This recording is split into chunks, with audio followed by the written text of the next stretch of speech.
Good morning, everyone. Good morning, good morning, good morning. Welcome to another She Says with Serena. I am still your lovely host, Serena.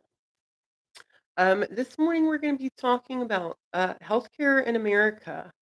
I know that I like to talk about that a lot. I sure do, but we're not going to talk about mental health care this morning.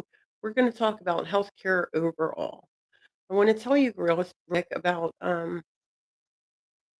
how my son came to be diagnosed. Uh, we went to the doctor.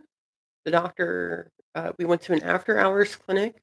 He was picked up that morning by my picked up as in picked his body up.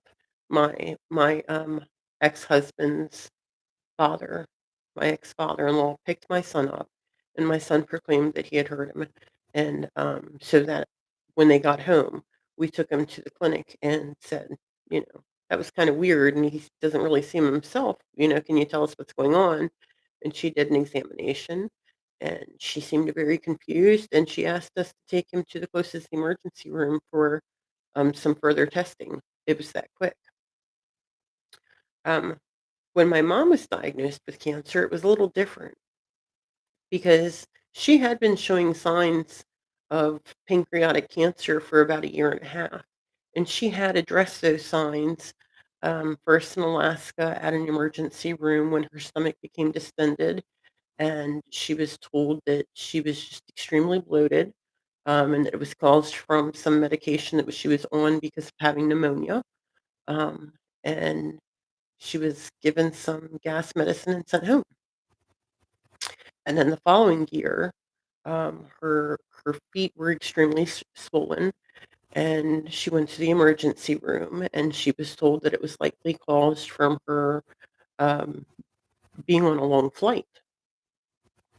And so there were there were like she didn't know, and there were explanations to her symptoms that did make sense. And so it was a few months later when she was putting some liner in her kitchen cabinets that she twisted a certain way. And she thought she had pulled a muscle in her back. And she went to the doctor. The doctor agreed that it was probably likely just a pulled muscle and gave her some muscle relaxers and sent her on her way. And that's what she did. She used Bengay and Tylenol and to leave for the next, 2 months until my stepfather came out of Alaska and took her back to the hospital and said, "We're not leaving here." And they actually went to one hospital that said, "It's a pulled muscle." And my stepdad said, "The hell it is," and left that hospital and took her to a second hospital and said, "Look, I'm not leaving here until you tell me what's going on with my wife." And that's when they finally did some tests with her, and she was diagnosed with stage 4 pancreatic cancer. And I wanted to tell you just, about my mom mostly because although she had gone to the doctor, to on 2 different occasions, she had gone to the emergency room with symptoms, um, from her distended stomach and the swollen feet. She didn't really realize that there was something wrong with her. And so when they gave her the explanations they did, it made sense to her. She accepted those explanations and she went home and she just dealt with whatever it was she was dealing with, knowing that she had an explanation that made sense to her. Um, I read an article this morning about a Miss Shante Drakeford. Drakeford. Miss Shante is a 37-year-old Black woman. She is a nurse practitioner, okay?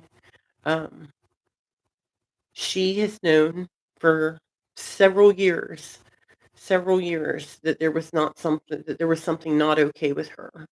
She has known for several years that she has displayed symptoms of and signs of breast cancer. She has had discharge that was abnormal. She has had cysts that hardened. Um, and she has gone to doctor after doctor after doctor, in 3 different states where her and her husband were stationed. Um, and doctor after doctor after doctor has denied her the test that she needed. Like, they had opportunity after opportunity after opportunity to simply say, "Miss Drakeford, you need a mammogram." But they said, "You're too young." They said, This isn't what it is. We understand what it is, and you're fine. You're overreacting."